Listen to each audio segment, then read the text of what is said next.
Hello everybody and welcome back to the RemedyCraft server.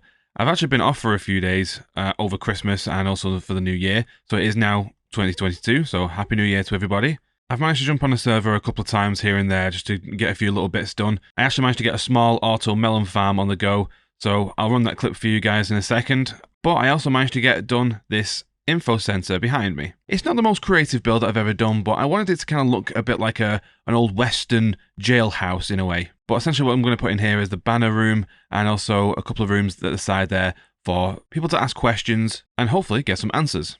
So let's take a quick look at the outside.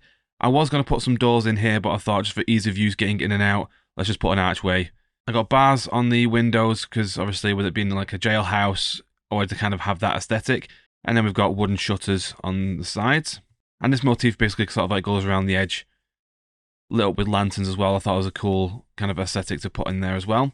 We've got a big chimney at the side that's billowing out. Now you'll notice that this side doesn't have any windows. That's because I wanted to create a little bit more of a moody aesthetic inside in the banner room. You'll see a bit more when we get inside. As you can see on top, I've done the deep slate brick stairs, mixed in with the regular cobbled deep slate stairs as well. And then on top it's just capped off, so it's got a flat roof, and then we've got the iron bars kind of surrounding it. So as we come inside, you can see that we've got info room 1. There's nothing really in here at the moment. I haven't really decorated too much. Info room 2 is in here, and then there's just some building materials left over from the actual build. Here we've got a nice fireplace just to keep the whole place warm. And then at the side here is going to be the banner room. So from left to right all the way around, we're going to have plinths for people to put their banners on and also their names so that everyone knows whose banner's whose. Now the materials that I've used for this, as you can see, brick blocks, there's granite and then polished granite. On the walls here we have mushroom stem and we've also got brown mushroom blocks. I've seen people using colour palettes like this before where they've got something a bit darker on the bottom and then lighter on the top. And I like the patterns that you get in the mushroom stem. It all seems to sit together really quite nicely. I'm actually really pleased with this build. I think it turned out quite well. It is fairly reminiscent of my 1.16 base that I had, which I'll throw up a picture on screen now, where it's kind of industrial looking, but like I say, I wanted it also to look like an old western jailhouse. I'll probably end up throwing some detailing and decorations on the outside and the inside at some point soon. Now, one of the other things that I did while I was taking a bit of a break was I did some off-camera mining, you know, just for the meme. And on my travels, I stumbled upon a skeleton spawner. So my job for today is to make that into a skeleton farm. So as I mentioned earlier, here is the melon and pumpkin farm. I'll run the clip for you now. Now, the design of this melon farm is one that I've actually kind of discovered myself in a testing world. That being said, I'm pretty sure that this isn't unique and I'm not the first person to build this. It's very simple and very straightforward, and it's just about a little bit of common sense. I mean, if you just know a little bit about redstone, you should be able to work this out pretty quickly. That being said, these are the basic materials that you're going to need for this farm. These are just generic building blocks, but the rest of it is tileable, which means that we can basically stack it on top of each other. So this is where I'm going to build it, and I'm planning on doing 2 layers.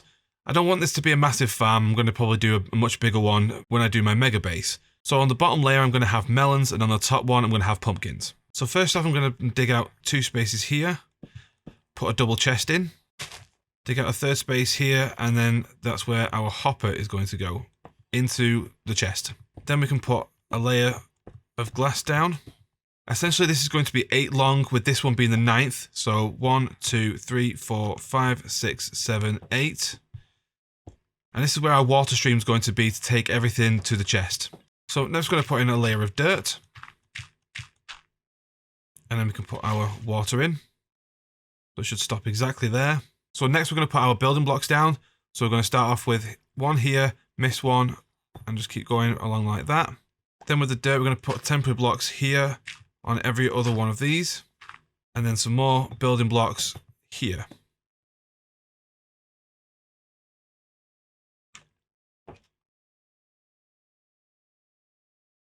Next, we're going to fill in these sections here with water, and then we'll get our observers and face them that way.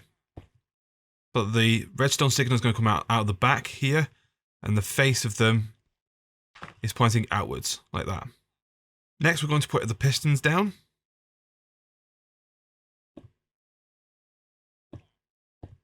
So either side of the observers. Next, we want to put some more building blocks here and here.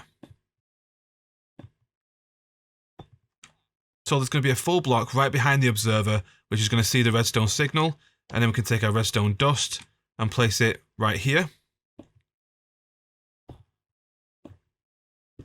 So what's going to happen here is that the observer is going to see an update in front of it, which is the melon growing. It's going to fire a redstone signal into this full block, which is then going to power the redstone dust, which then powers the piston, which pushes the melons and the pumpkins into the water stream and into our chests.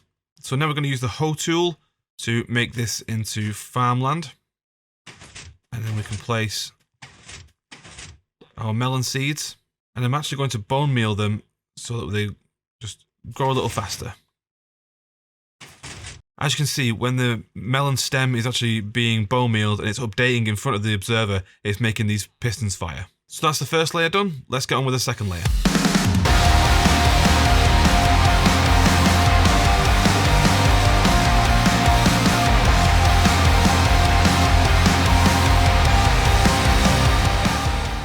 So this is the melon and pumpkin farm completed. As you can see, it is pretty basic, and as you may have noticed from the time lapse, I got a few things wrong there. This is my first time actually building a farm and trying to explain it at the same time. So I had a lot of fun doing this because I actually really like messing around with redstone. And even though this is, like, say, really, really basic, it's still fun to do. And the fact is, it works. Already, we've got a pumpkin come through and we've got a lot of melon slices. So I'm hoping that because we're close enough to King over there, while he's on, this is all going to be loaded in. And hopefully when I log in next, there's going to be quite a lot of loot in there. So really looking forward to that. Luckily for me, the skeleton spawner isn't actually that far away. As you can see from that bit there, that's my mine. And then it's a little bit further over here.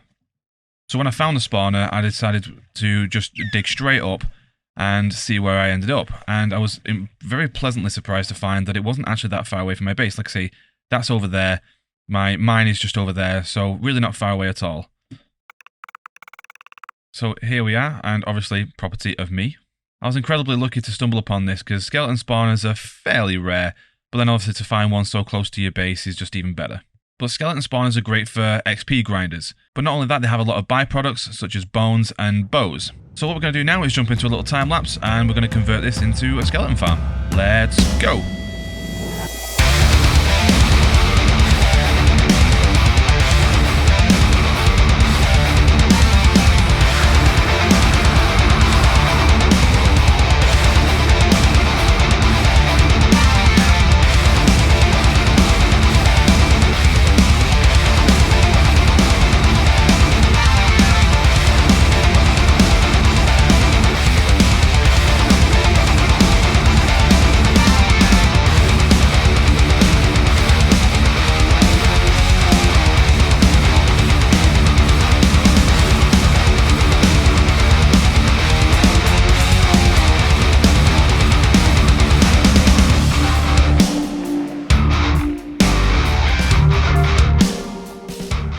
Okay, so let's go over how this farm works. So, obviously, as you can see here, they spawn in this room that I've dug out. The half slab on top stops them from spawning on top of the spawner itself, and then lingering and preventing more and more mobs to spawn, therefore decreasing the efficiency of the farm. They all get then water filtered into this area here. Now, normally there wouldn't be drops in here, but as I was leaving this area here, when I had to take the torches off the spawner, a couple of them did die. But then they get filtered into this bubble elevator. They get sent up here and then moved along there and then straight down. They'll fall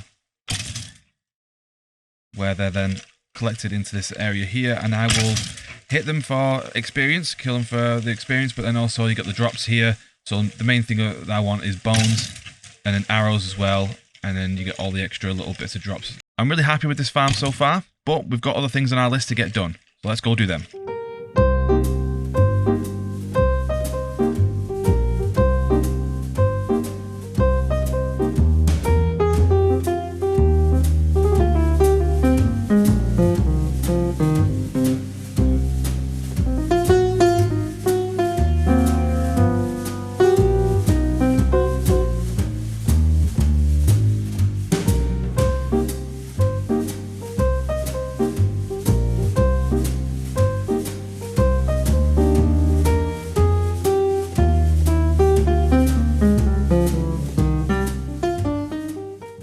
So one of the other problems that I was having is that this area for the villagers wasn't big enough, and it was causing some of these iron golems to spawn and then start walking all the way over to King's base. Now, as he's got an iron farm over there, it was kind of disrupting that. So hopefully, now that I've extended this area a little bit more, it should do the trick and keep those pesky iron golems in that area. That being said, if it doesn't work, then we're going to have to go back to the drawing board and probably make this area either bigger or a lot more enclosed. Unfortunately, that's all I've got time for this episode. I hope you guys have enjoyed it. We've had quite a productive one. We've built a melon farm, we've built the info center on the main island, we've cleaned up the villager area, and we've even built a skeleton farm. Unfortunately, we didn't get to go to the nether and locate a nether warp forest and get the ender pearls that we wanted, but hopefully that'll get done in the next episode. Thank you very much for watching. I hope you guys have enjoyed it, and I'll see you in the next one. Bye for now.